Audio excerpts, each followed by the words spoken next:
23 de maio de 2017. Após mais de um mês sem vencer, São Paulo bate Avaí e afasta a crise do Morumbi. Vitória traz alívio para Rogério Ceni, que na coletiva estava todo soltinho, cheio de graça, encantando serpentes. Da revelação dos sonhos de Jô, que quer ser o artilheiro do Campeonato Brasileiro e também quer jogar a próxima Copa do Mundo. Sem Lucas Lima, Santos entra em campo hoje pela Libertadores para assegurar a liderança do Grupo 2. E ainda, os preparativos para mais uma corrida 9 de julho, os últimos ajustes do Palmeiras para o duelo contra o Tucumã e a prisão do ex-presidente do Barcelona acusado de corrupção. Oi, gente, boa noite! Terça-feira no Gazeta Esportiva, o programa começa falando do São Paulo. Eu não falei que o São Paulo ia ganhar? Mais uma vez não jogou tão bem, né? Mas fez o suficiente para vencer o Avaí 2-0 e conseguiu aí os 3 primeiros pontinhos no Brasileirão. Além da vitória, o resultado serviu para afastar um pouco da crise que surgiu após as eliminações no Campeonato Paulista, na Copa do Brasil e na Sul-Americana. Veja como foi a partida na reportagem de Alexandre Silvestre. O protesto solitário na arquibancada não é pro Rogério. Mudanças à vista? No time dele, sim. Entre elas, Lugano, capitão, no lugar de Maicon. O xerife uruguaio, que nunca primou pela categoria e nem pelo fair play, ainda é útil. Coloquei o Lugano na sobra, que é o lugar onde ele já jogou no São Paulo e teve sucesso.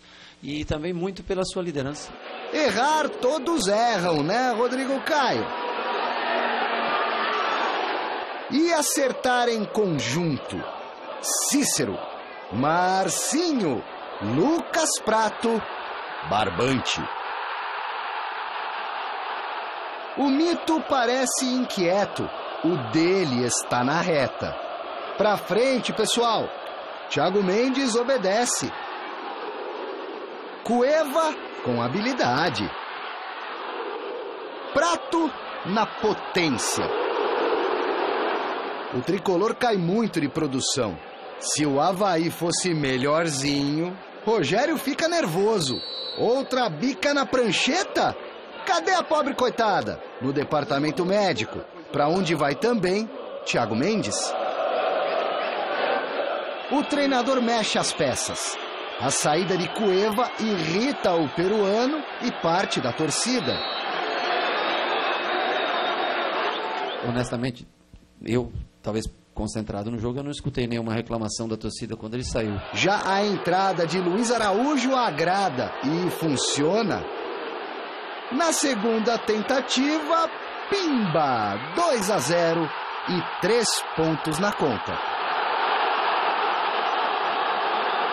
Quando eu venço, eu vou aliviado para casa. Uma vitória num momento delicado de crise faz mágica. Rogério Ceni, normalmente um cara muito sério nas coletivas, pelo menos nessa última, estava bem diferente. Uma outra pessoa. Eu prometo que eu não vou falar mais de números com vocês, porque vocês não gostam disso e eu não posso falar mais. Então já me colocaram os números eu guardo para mim, né? Sem números e aceitando críticas? Eu escutei algumas reclamações, sim, quando o Cueva saiu. Mas talvez não pelo Cueva ter saído, Por mas... mim? Por eu ter tirado? Sim. É mesmo? Na verdade, pelo João Schmidt ter entrado, porque para alguns torcedores ali pareceu um pouco que estava querendo segurar o jogo. Você estava assistindo o jogo como torcedora hoje, é isso? Não, eu estava junto com os torcedores, estava na cativa ali assistindo. Você que fosse São Paulino, que estava torcendo a favor da gente. Nós achamos que era uma vaia para o Cueva, então não era uma vaia para o Cueva, a vaia era para o treinador.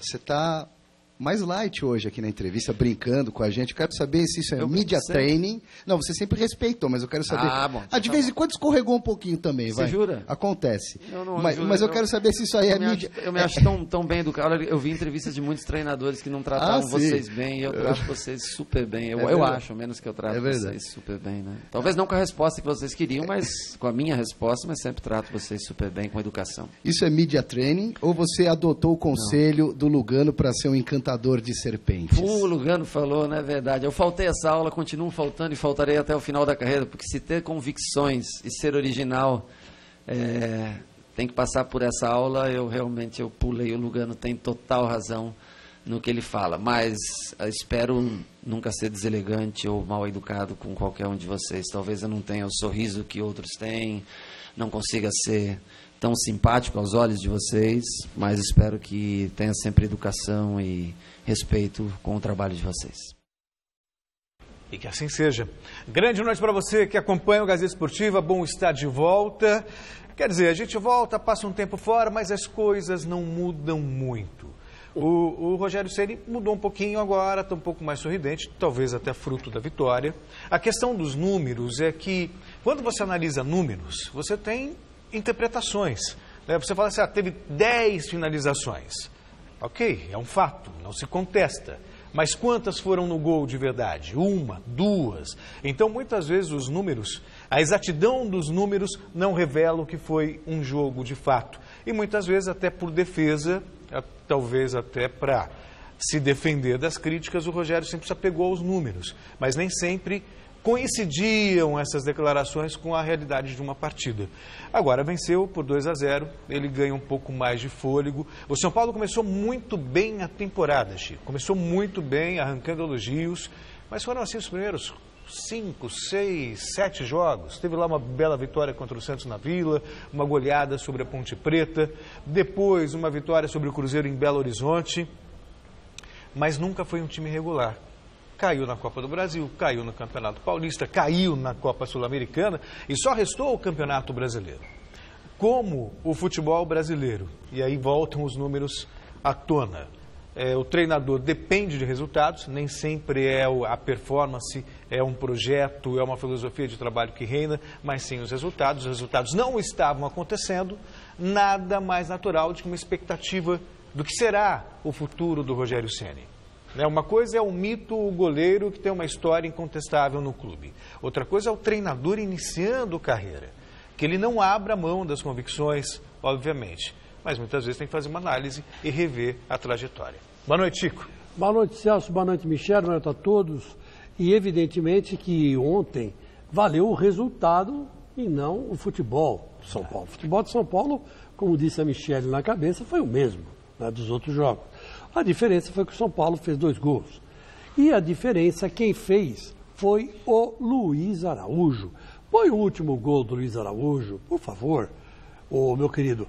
Olha, repare, aí foi o gol que o Marquinhos perdeu, né? Que era a única chance que o Avaí criou, que é um time fraco. E aí o São Paulo bombardeou, né? Bombardeou, primeiro tempo era para ser pelo menos 2-0, teve esse gol aí aí já é o segundo tempo. Né? Aí já é o segundo tempo, o Luiz Araújo chutando de fora da área, o goleiro pegou no ângulo, aliás, um nome complicadíssimo. E olha o gol do Luiz Araújo. Lembrou o Messi, passou por 6 caras, foi embora, não foi driblando os 6, mas passou no meio dos 6. Deu uma trombada aqui, recuperou a bola e fez o gol. E por quê? Porque ele tem que ser o titular, ele não pode estar na reserva. Começou o jogo com o Marcinho, depois aí saiu o Cueva, entrou o Luiz Araújo e o São Paulo ganhou em dinâmica, ganhou em velocidade, ganhou em chute a gol. O Rogério aos poucos vai acertando o time. Agora, eu não sei se o Campeonato Brasileiro é o campeonato certo para ele fazer isso, porque o Campeonato Brasileiro é um campeonato muito competitivo. Tirando o Avaí, que realmente entrou para não cair, né? E alguns outros times, ele não vai ter essa moleza que ele teve ontem diante do Palmeiras, o próximo adversário, que vai ser sábado, o clássico no Morumbi. Aliás, um clássico fora de hora, né? Mudou das 5 para 7 horas, mas isso não quer dizer nada. Devia ser no domingo, né? Enfim, vai ter sim uma pressão muito grande ainda sobre ele. Quanto a ele tá bem, o jornalista, o Rogério, é o mínimo que você pode fazer, né? A gente sempre tratou você, né, bem pra caramba. Eu, por exemplo, sempre tratei ele muito bem, né? Às vezes que encontrei. E os colegas de profissão também. Eu acho que quem é que vai xingar, quem é que vai afrontar? Quando você discute ideias, né, podem aparecer discordâncias, mas o respeito prevalece. Né? Eu acho que isso vale em qualquer setor de atividade. No futebol, no trabalho, em casa, em qualquer circunstância. E o Lugano foi amigo dele ao dizer, olha, seja o encantador de serpentes. Quer dizer, tenha jogo de cintura, fale com as pessoas. Ó, o Tele Santana, ninguém foi mais rabugento que o Tele Santana. Ninguém foi. Mas o Tele Santana tinha um negócio. Quando ele era para descontrair, não tinha ninguém igual. Era piada, ele tinha piada de português, de papagaio, de elefante, de jogador de futebol, do vizinho, da sogra. Ele tinha piada de cunhada, de irmão, de mãe. Era um barato o Tele Santana. A gente morria de rir, os repórteres da velha guarda. E nem por isso ele deixou de ser um encantador de serpentes, né?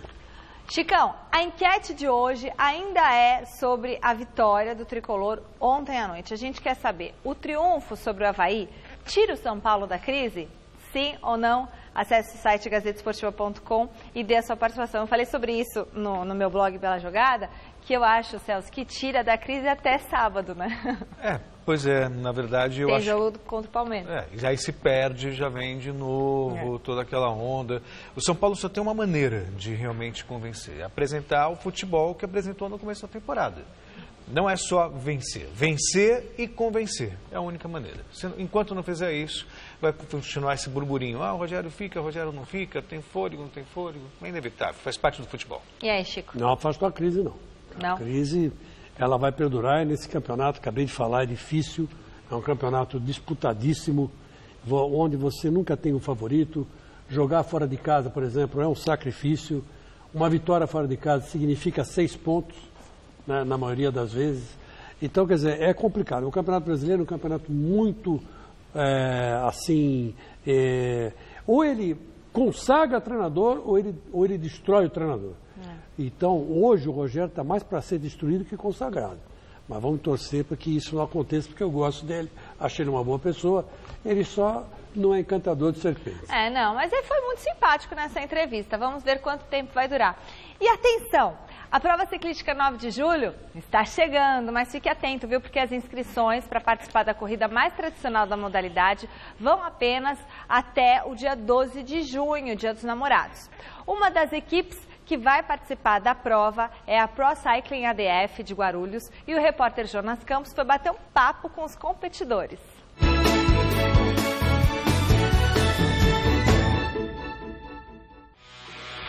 O estreante Gabriel, de apenas 18 anos, não esconde a ansiedade de disputar a sua primeira 9 de julho. Ansioso, uma prova muito bem falada, né, no pelotão nacional. Importante, passa por várias ruas do Grande São Paulo aí, né, e espero um bom resultado, né, para mim e para a equipe.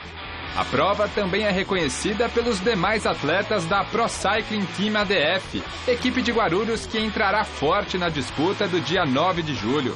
É uma prova muito importante para o estado de São Paulo e para a cidade, pois é uma prova realizada nas ruas de São Paulo, né? Uma prova que requer muita habilidade e como também o físico. E esse ano estou aqui compondo a equipe do Facex, de Guarulhos, e vamos representar Guarulhos para conseguir um melhor resultado. É uma prova que é muito conhecida mesmo no país, está crescendo muito. Então quem anda bem já vai fazer seu currículo, já pode até mesmo... É uma ótima oportunidade para quem quer aparecer no ciclismo andar bem na 9 de julho. Todos eles são treinados por quem já conhece bem a prova ciclística mais tradicional do país. Eu já tive a oportunidade de correr a 9 de julho várias edições, mas nunca nesse modal, né? Nas ruas de São Paulo, sempre foi dentro do autódromo de Interlagos, né? Então hoje eu vejo a 9 de julho voltando para as ruas de São Paulo. Quem ganha muito com isso é a população, é a cidade, é o Brasil, é o estado. Eu acho que... E o ciclista, no modo geral, né? E falando em ciclista, a ADF aposta em um nome internacional para a prova deste ano. O venezuelano José Vladimir Garcia. É um atleta experiente, ele é da seleção venezuelana de ciclismo, né? Veio para somar para o time. E ele tem uma vantagem dentro da 9 de julho, que ele sprinta muito bem também. Ele faz essas provas de velódromo, né? Na pista, mas a 9 de julho vai estar muito bem para ele, porque ele se defende muito bem no sprint. Temos um companheiro agora da Venezuela, o Garcia, muito forte também, como ele falou, se defende bem. E vamos fazer um trabalho em equipe e conjuntar o melhor atleta para colocar no pódio. Recém-chegado ao Brasil, o ciclista da Venezuela já sabe bem qual é a missão da equipe na prova. É ganhar a competência, fazer o melhor. É ganhar a competição, fazer o melhor resultado para a equipe e buscar ganhar a prova. ya que en verdad una prueba importante para el equipo. Tudo praticamente pronto para o dia 9 de julho, dia de pedalar em equipe, um trabalho no qual um depende do outro. Show de bike! Hoje estamos novamente com ela aqui nos nossos estúdios, Renata Falzoni, aqui com a gente para falar mais sobre ciclismo. Boa noite, Renata. Boa noite, Michele. Boa noite, meus amigos. Boa noite. E nós teremos então aí um integrante da seleção da Venezuela participando da prova ciclística internacional 9 de julho. Que legal, né, Renata? Não é legal? Venezuela, a gente fala de Venezuela, mas fala também da Colômbia, que é lá pertinho, né? Hoje eles estão mandando muito forte aí no Giro de Itália, né? Eu acho muito bacana, sou muito fã dos latinos aí da parte mais norte da América, que realmente mandam muito bem no ciclismo. E essas equipes, Renata, que tem, né? Como essa da ADF, lá de Guarulhos, tem equipes em várias cidades, né? Isso daí nasceu e começou a ser estimulado em 1936 com os Jogos Abertos do Interior, que já tem aí 91 anos, né, que já acontecendo. E aí, com os Jogos Abertos, começaram a serem criadas as equipes do interior. Nós estamos falando com a de Guarulhos, mas olha só, tem até minha colinha aqui. Tem Taubaté, São Bernardo, havia em Santo André, Guarulhos, São Caetano, Indaiatuba, Iracemápolis, Caçapava, São José. Quer dizer, o interior todo está cheio das nossas equipes. Aí fica a pergunta: cadê a de São Paulo? Cadê? Né? Cadê a de São Paulo? Boa, então a gente tem que ter uma equipe de São Paulo, a equipe da Renata Falzoni com o Murilo Azevedo. Vamos fazer uma equipe lá. Então, São Paulo, o que tem muito em São Paulo, que é muito forte, são as equipes dos preparadores físicos. São Paulo está muito forte naquilo que a gente pode chamar de equipes amadores. E quem corre amador, corre com amor, né? Que é o radical é amor. Então, assim, é muito interessante que em São Paulo nós temos as equipes que correm com o coração. Tá certo. Bom, a prova ciclística 9 de julho é para todo mundo, para profissional e para amador, todo mundo pode se inscrever lá no site gazetesportiva.com até dia 12 de junho. Renata, você vai viajar, agora você vai para um congresso, não é isso, na Holanda? Exatamente, nós estamos indo para um Velocity, que é o maior congresso sobre mobilidade e cidades que se movem em mobilidade ativa, a pé e de bicicleta. Legal. Né? Estamos na Holanda, mas antes disso eu vou dar um belo pedal em Portugal, terra dos nossos patrícios. Show. E na França também. Bacana. Então, muito nessas legal. próximas 3 semanas, nós estaremos aqui com o Murilo Azevedo participando às terças-feiras do Gazeta Esportiva. Tá certo? Uma ótima viagem para você. Valeu, Renata. Ela volta para a prova ciclística 9 de julho, volta antes da prova 9 de julho para estar aqui com a gente, para comentar e falar muito de bike. Obrigada, Renatinha. Eu que agradeço. Boa viagem para você e a partir da semana que vem, Murilo Azevedo com a gente aqui no Gazeta Esportiva, tá certo? E voltamos a falar de futebol, ou melhor, dos bastidores do mundo da bola. A polícia espanhola prendeu nesta terça o ex-presidente do Barcelona, Sandro Rosell, por lavagem de dinheiro. Sandro Rosell foi preso hoje na Espanha, acusado de lavagem de dinheiro e outros crimes. O ex-presidente do Barcelona seria o pivô de uma quadrilha responsável por pagamentos irregulares de direitos de imagem nas partidas amistosas da seleção brasileira durante o comando de Ricardo Teixeira na CBF. O cartola catalão estava sendo investigado nos Estados Unidos por envolvimento em contratos da entidade máxima do futebol brasileiro com a Nike. De acordo com uma operação do FBI chamada Jules Rimet, cerca de 15 milhões de dólares teriam sido desviados para contas secretas de Ricardo Teixeira. Segundo a imprensa espanhola, o presidente da CBF entre 2008 e 2012 já estaria sendo procurado pela justiça. Antes de ser presidente do Barcelona, Sandro Rosell foi executivo da Nike, sendo um dos responsáveis pelo contrato de patrocínio da empresa americana com a seleção brasileira. Em 2003, como diretor do clube catalão, levou Ronaldinho ao time e anos depois, já como presidente, recebeu Neymar no Camp Nou. A transferência com a então joia santista culminou no afastamento dele do cargo após denúncias de corrupção. E, meus amigos, é bom lembrar que junto com o ex-presidente do Barcelona está Ricardo Teixeira. Ricardo Teixeira está negociando com o FBI, com as autoridades americanas, uma delação premiada. Meu Deus. Então, você imagina o que tem para dizer o nosso querido Ricardo Teixeira, né? E, olha, tem gente que não está nem dormindo. Bom, O técnico Eduardo Batista está de volta ao futebol. Olha que bom, né? Já encontrou um novo emprego. Ele foi demitido do Palmeiras no último dia 4. O treinador ficou pouco tempo longe aí dos gramados. Volta para comandar o Atlético Paranaense na sequência da temporada. A contratação foi confirmada pelo clube hoje. O técnico Paulo Autuori deixa o comando da equipe para assumir um cargo na diretoria do clube paranaense. Segundo o próprio Autuori, esse era um desejo que ele já tinha manifestado com a diretoria do Furacão.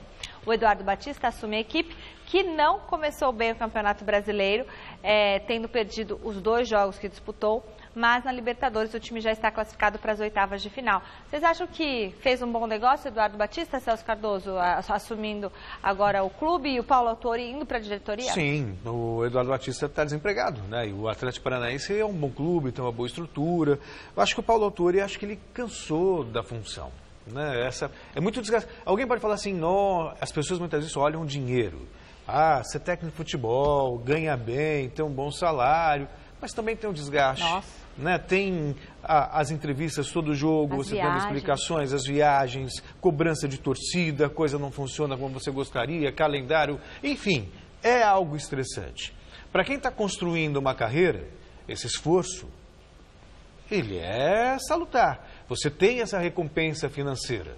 Agora, para quem já tem uma carreira consolidada com o Paulo Autuori, já foi campeão do mundo de clubes com São Paulo, já ganhou Libertadores, você chega num momento da vida que esse desgaste já não tem mais, não tem muito sentido.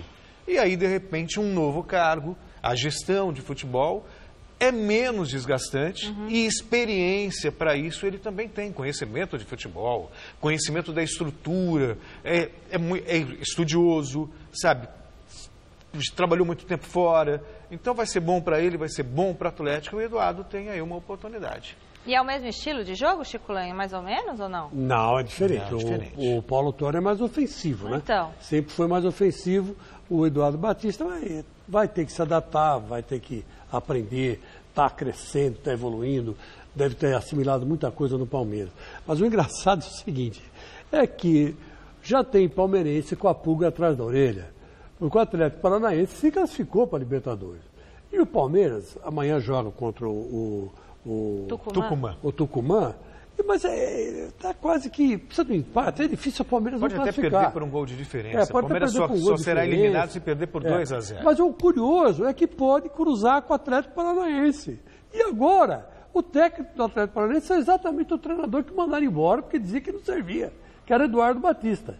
E quando isso acontece... Ai, meu Deus. Coitado do Palmeiras. Coitado do Rodolfo II, que está nos dirigindo hoje. O assunto agora é o Campeonato Brasileiro da Série D, que começou no último final de semana. Pela primeira vez disputando a competição, a Portuguesinha venceu a Desportiva do Espírito Santo no Canindé. Veja como foi essa partida com o Gavini. Bastante chuva numa fria noite de domingo. Com essas condições, a Portuguesa estreou no Campeonato Brasileiro da Série D. Isso mesmo, a Lusa pela primeira vez na história na 4ª Divisão Nacional.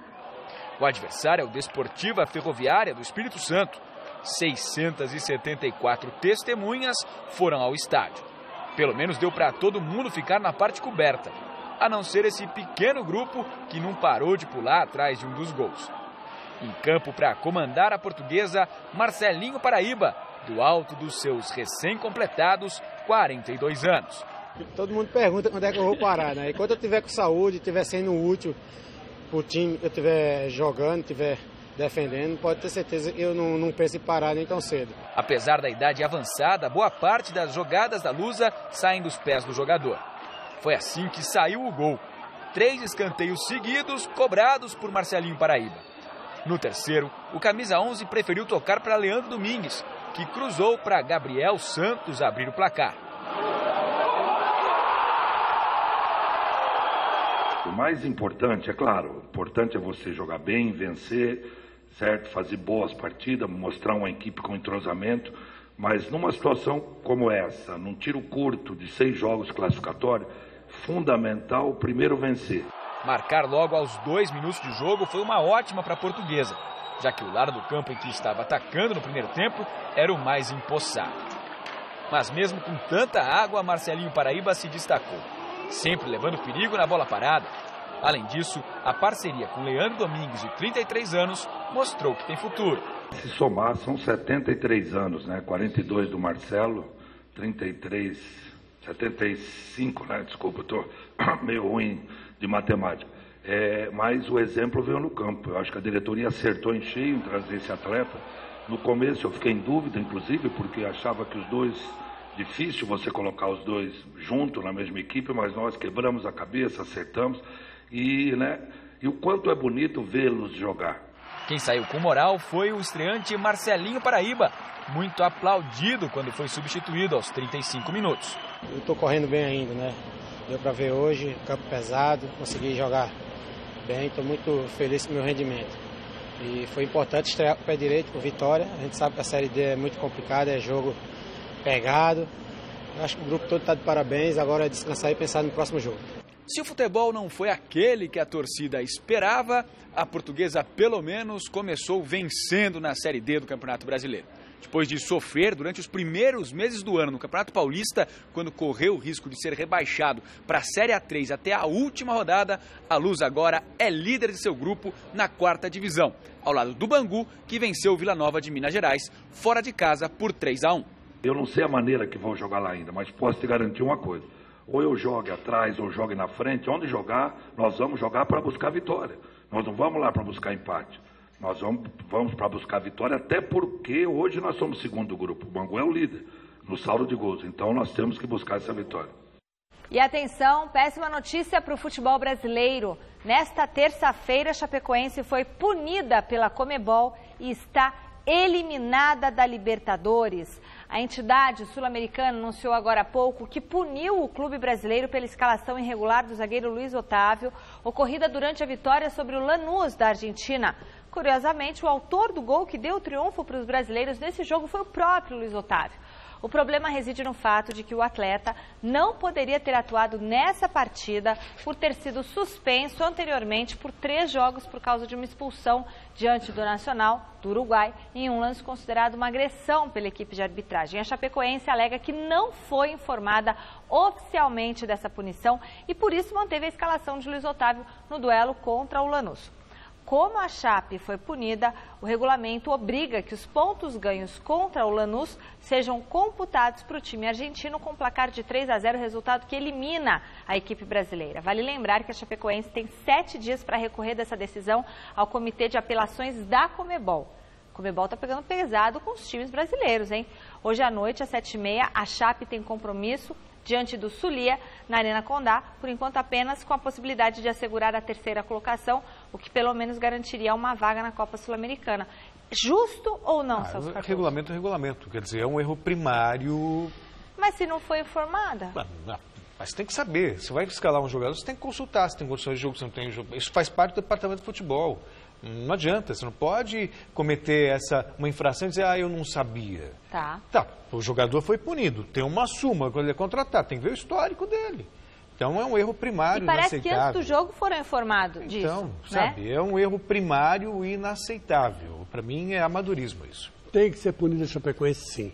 Chega de passar a mão na cabeça de Chapecoense. Inclusive depois de que a dona Mara, ex-esposa do finado Mário Sérgio, esteve aqui, está encabeçando um movimento lá com as mulheres de preparadores físicos e jogadores que só recebiam direito de imagem, né? Tinham dinheiro em carteira, a Chapecoense pagou, proporcional, mas o grosso, todo mundo sabe que vem pelo direito de imagem. Isso aí entrou para a conta do Abreu. E a Chapecoense recebeu várias doações. Então eles estão brigando, começaram a querer brigar na justiça, e se Deus quiser essa associação vai conseguir, para pegar dinheiro para as famílias. Tem família passando fome, passando necessidade, dos jogadores que morreram.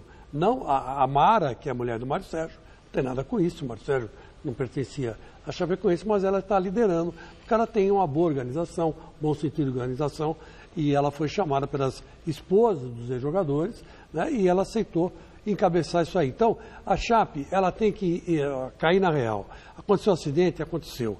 O mundo torceu, se compadeceu com tudo que aconteceu.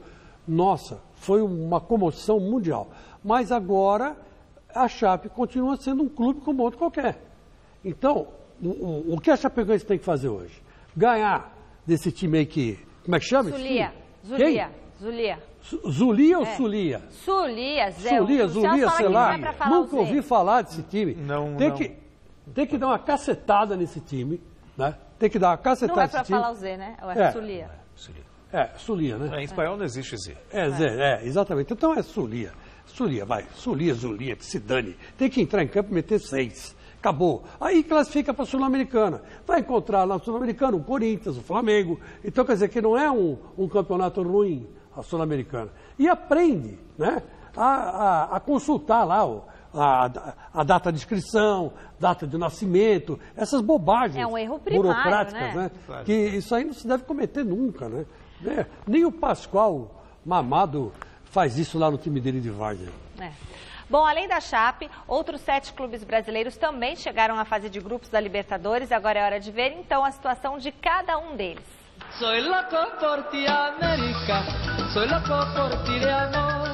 A Copa Libertadores da América vai chegando ao fim da fase de grupos e as equipes brasileiras já definiram o futuro na competição ou vão chegar à última rodada neste meio de semana, sabendo do que precisam para avançar. Pelo Grupo 1, o Botafogo garantiu classificação antecipada ao bater o Atlético Nacional por 1-0 no Engenhão. O time da Estrela Solitária fecha a fase fora de casa contra o Estudiantes da Argentina, sonhando ainda com a liderança caso vença a partida e o Barcelona de Guayaquil tropece em Medellín diante do Nacional. No Grupo 2, o Santos, que confirmou a classificação também com uma rodada de antecedência, volta a entrar em campo pela competição nesta terça-feira para enfrentar o Sporting Cristal em casa e garantir assim o primeiro lugar na chave. O Grupo 4 conta com 2 equipes brasileiras. O Flamengo entrou na última rodada confiante, líder da chave, precisando de apenas um empate para avançar e ainda começou fazendo 1-0 contra o San Lorenzo em Buenos Aires. Mas o sonho durou pouco. O time argentino virou o placar, garantiu a liderança da chave e eliminou o rubro-negro da competição. Já o Atlético Paranaense estava em situação oposta. Ocupava a 3ª posição, jogava fora de casa precisando da vitória e saiu atrás diante da Universidade Católica do Chile. Só que o Furacão fez uma partida épica em Santiago. Conseguiu virar aos 41 minutos do segundo tempo e assim carimbou o passaporte para as oitavas de final. No Grupo 5, o Palmeiras depende apenas das próprias forças para não só garantir a classificação, como a liderança. Com 10 pontos, o Alviverde encerra a fase em casa contra o Atlético Tucumã em confronto direto por uma das vagas nas oitavas de final. Caso os argentinos surpreendam e vençam o Palmeiras por 2 gols de diferença, acabariam na frente do time comandado por Cuca. Aí a classificação palmeirense dependeria da derrota do Jorge Wilstermann fora de casa contra o Peñarol. No Grupo 6, o Atlético Mineiro, que já tinha assegurado a classificação na penúltima rodada, garantiu também a liderança na chave ao golear o vice-líder por 4-1 na última terça-feira no estádio Independência, em atuação de gala do equatoriano Juan Casares com 2 gols, 1 assistência e participação na jogada do gol de Elias.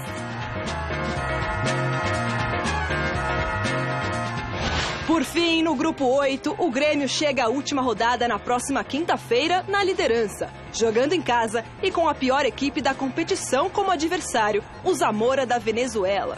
Matematicamente, só uma tragédia sem precedentes em plena arena e o empate no outro confronto da chave entre Guarani do Paraguai e Deportes Iquique do Chile ainda poderiam deixar o tricolor gaúcho fora das oitavas de final. Nos 5 jogos disputados pela Libertadores, o já eliminado Sporting Cristal do Peru vai tentar, na base da superação, vencer o Santos logo mais às 9h45 na Vila Belmiro. O repórter Fernando Gavini esteve ontem acompanhando o tradicional treino para reconhecimento de gramado. Confira. Penúltimo dia da Copa Libertadores da América para o Sporting Cristal. Reconhecimento de gramado na Vila Belmiro para dar adeus diante do Santos nesta terça-feira. Com apenas 2 pontos em 5 jogos, a equipe peruana já está eliminada.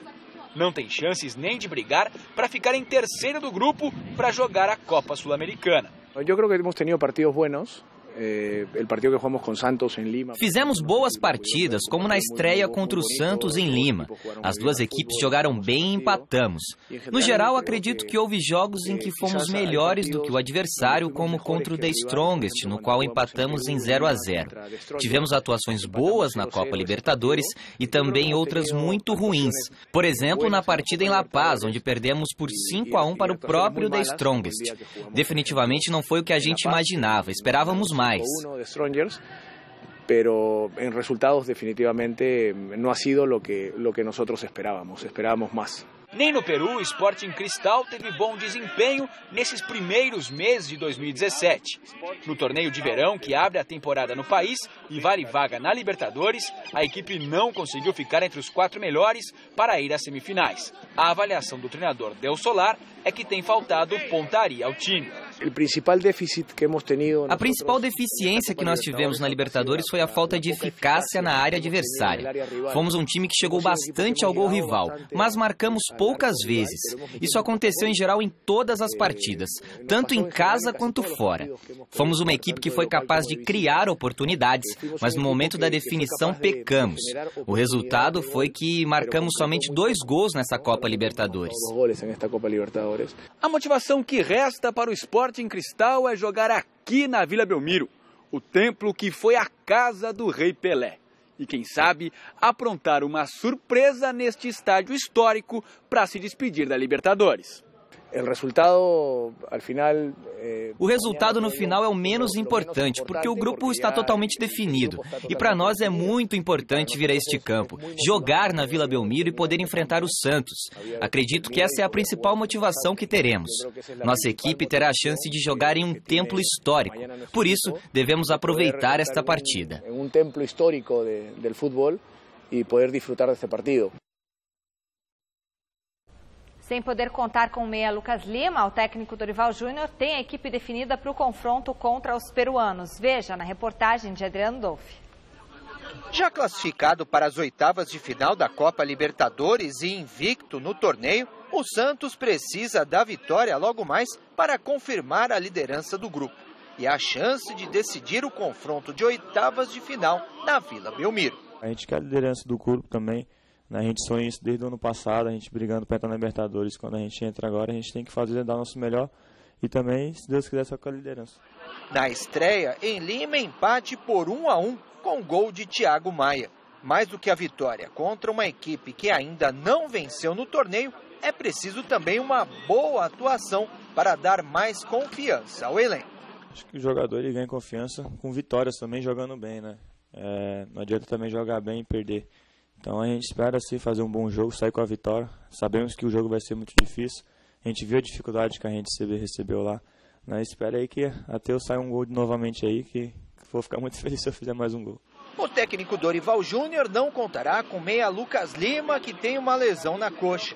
Assim, o Santos deverá ir para a partida com Vanderlei no gol, Vitor Ferraz, David Braz, Lucas Veríssimo e Zeca. No meio-campo, Renato, Thiago Maia, Vitor Bueno e Vladimir Hernandes. E no ataque, Copete, que entra na vaga de Bruno Henrique suspenso e Ricardo Oliveira. O Santos é cumprir tabela, garantir a primeira colocação no grupo.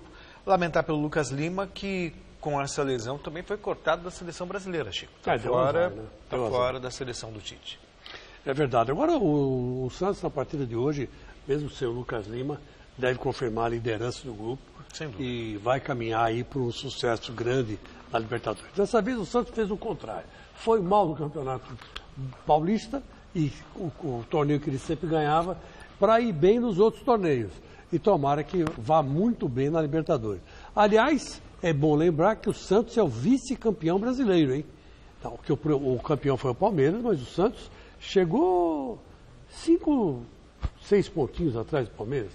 Quer dizer, duas vitórias e estava lá bicando junto com o Palmeiras. Quer dizer, então não é um time bobo, não. Hora de falar do Corinthians, que depois de vencer Vitória por 1-0 no domingo e ganhar folga na segunda, voltou aos trabalhos hoje. E o repórter Fernando Gavini esteve no CT Joaquim Grava acompanhando a reapresentação do timão. No campo, a única novidade foi Cleison. Apresentado na semana passada, o atacante já está regularizado e à disposição do técnico Fábio Carille. Quem veio falar com os jornalistas foi Jô, autor do gol do 1-0 sobre o Vitória no último domingo. O segundo gol do atacante em 2 jogos no Campeonato Brasileiro. A alegria é muito grande, a fase realmente é uma fase boa, onde deve ser mantida. Espero continuar fazendo o meu trabalho. A boa fase de Jô tem muito a ver com o momento do Corinthians. A última derrota faz mais de 2 meses, mas o atacante não esquece contra quem foi.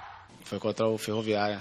De lá para cá, o Corinthians já alcançou a marca de 15 partidas sem perder. Para um time que não era tão falado no começo do ano, a gente fica feliz sim, mas a gente sempre tem que querer buscar mais. Se fora de casa, o Corinthians tem sido um visitante indesejado, dentro da Arena de Itaquera, a coisa não tem sido tão boa. Nos últimos 4 jogos, foram 4 empates. A nossa equipe tem um aproveitamento muito bom fora de casa. Agora a gente tem que trocar agora, né? Melhorar o aproveitamento dentro de casa, quando a gente tem que colocar o jogo, quando a gente tem que propor o jogo, a gente tem uma certa dificuldade, mas isso é com treinamento, é com essa semana cheia que a gente tem, é trabalhar que o Corinthians está no caminho certo. A preocupação com a melhora do desempenho em casa vai ficar mais para frente, porque o próximo compromisso será outra vez como visitante, domingo contra o Atlético Goianiense. Enquanto isso, o lance é aproveitar, curtir a boa fase e sonhar.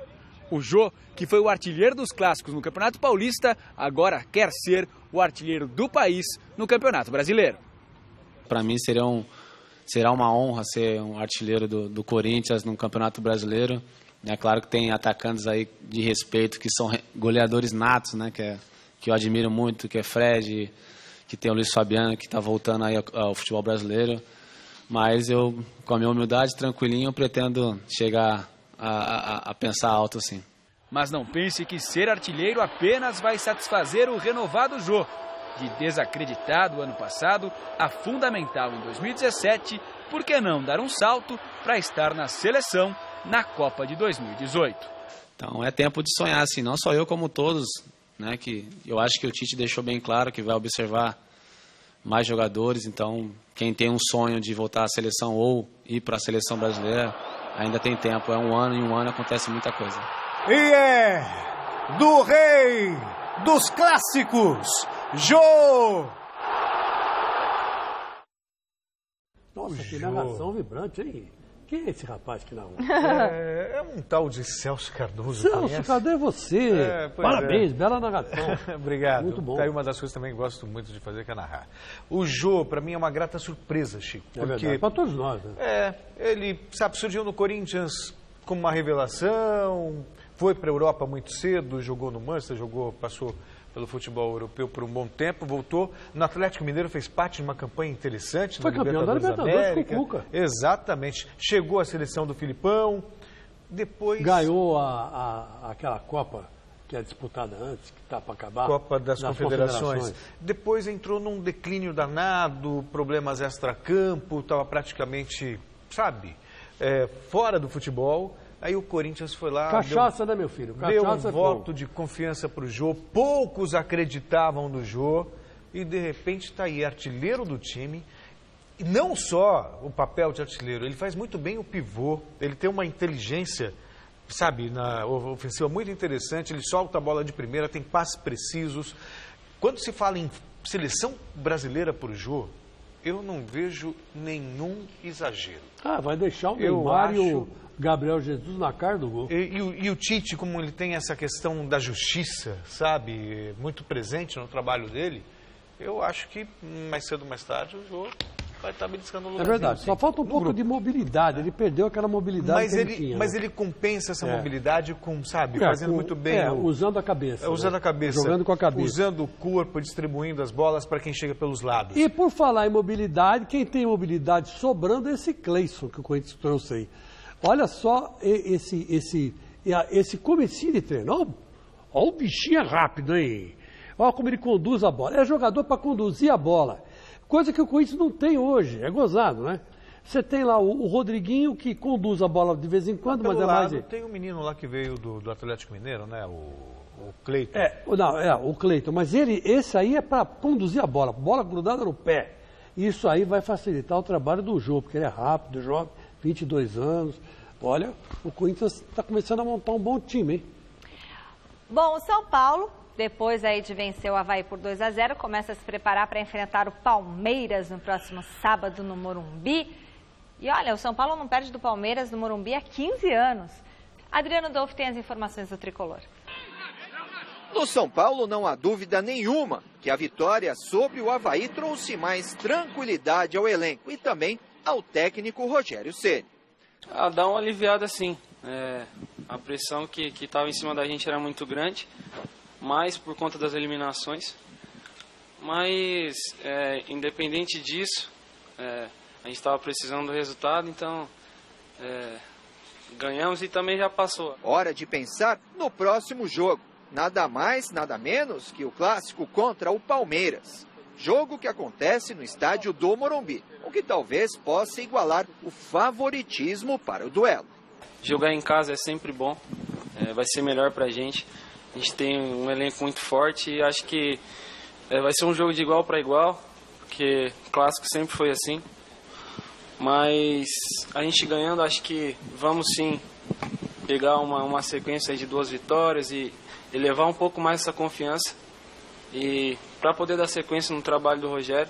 E agora há pouco chegou uma informação que trouxe alívio a todos no São Paulo, especialmente para o departamento médico do clube.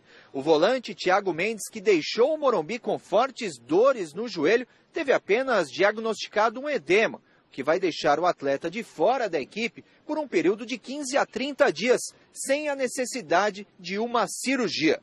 Em relação a reforços, o clube entrou na briga de vez para contar com o futebol do jogador Valdívia, que pertence ao Inter de Porto Alegre. Por enquanto, o negócio está envolvendo o Atlético Mineiro e o Clube Gaúcho. O Atlético tem até esta quarta-feira para dizer se quer ou não ficar com o futebol do jogador. Santos e São Paulo estão na briga para contar com o futebol de Valdívia. Do CT do São Paulo, Adriano Dolph para a TV Gazeta. Palmeiras, o Verdão fez o último treino nesta tarde antes do duelo contra o Tucumã e o Osmar Garrafa acompanhou. Boa noite, Michele. Os jogadores do Palmeiras realizaram o trabalho a pronto hoje aqui na Academia de Futebol para a partida de amanhã contra o Tucumã, 21h45 no Allianz Parque. Mais de 33 mil ingressos já foram vendidos de forma antecipada. O Palmeiras, com um empate, avança, com vitória, avança e até com derrota por um gol de diferença, o Palmeiras consegue vaga para a próxima fase. Quem concedeu entrevista coletiva hoje ao término do treinamento foi o lateral Zé Roberto. E claro, o assunto, além do jogo de amanhã, foi a discussão de ontem entre Felipe Melo e o preparador físico Omar Feitosa e até a participação do técnico Cuca. Zé Roberto falou a respeito.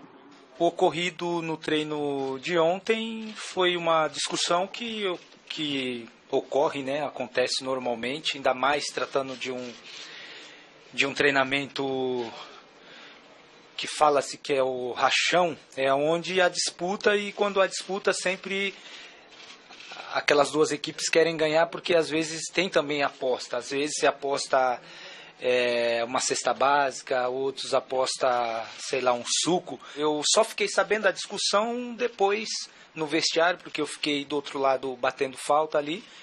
Mas quando eu cheguei no vestiário já estava tudo acalmado, já tinha conversado o Felipe junto com o nosso preparador físico Omar. Agora, falando a respeito da partida de amanhã, Zé Roberto usa como exemplo a eliminação precoce do Flamengo para que o Palmeiras não venha a ser surpreendido amanhã pela equipe argentina. Acho que a lição maior, eu acho que a gente pode tirar é saber jogar a competição, né?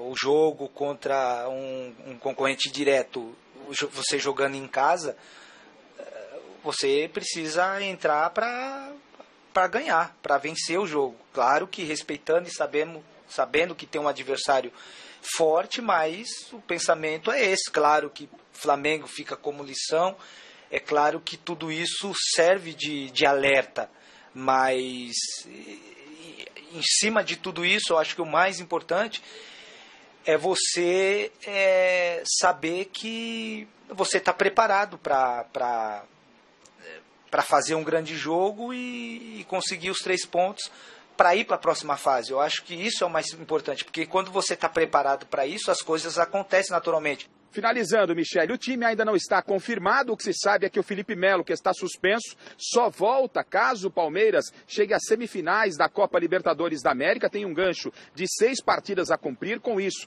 o Thiago Santos deve ser novidade no ataque. Hoje, na montagem da equipe, a novidade foi o Roger Guedes no lugar do William e a preocupação passou a ser o atacante Borja. O jogador se contundiu, né, com o Daniel Fusato e é dúvida para a partida de amanhã. Ele teve um entorse no joelho esquerdo, será reavaliado e nem o jogador nos confirmou se vai ou não para a partida de amanhã contra o Tucumã. Como o Palmeiras não divulga a lista dos relacionados para a partida, somente amanhã, momentos antes da partida, saberemos se o Palmeiras vai com força máxima, exceção feita ao Felipe Melo, ou se também não poderá contar com o colombiano Borja. Da Academia de Futebol do Palmeiras, Osmar Garrafa, para o Gazeta Esportiva.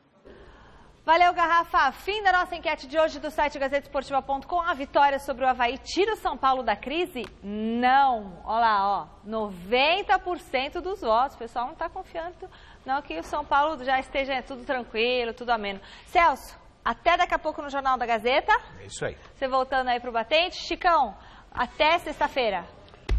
Talvez. Tá bom, então. Um beijo pra vocês. Até amanhã. Tchau.